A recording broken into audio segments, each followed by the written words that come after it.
Today, we're seeing a notable shift in the gaming and technology sectors as shares of major gaming companies, including Take-Two, Roblox, and Unity, have plunged following the introduction of a new AI tool by Google.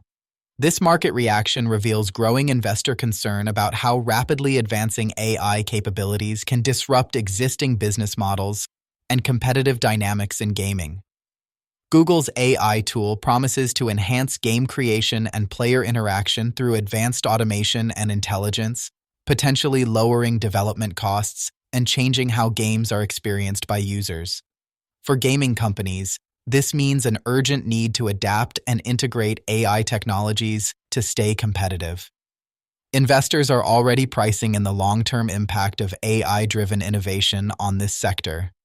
As AI continues to transform industries, the gaming world stands at a crossroads, where embracing AI could lead to new creative possibilities, but also significant market shifts. How will gaming companies reinvent themselves to harness AI's potential? And what will this mean for investors and players alike? This moment marks a critical intersection of technology and business strategy in the entertainment industry.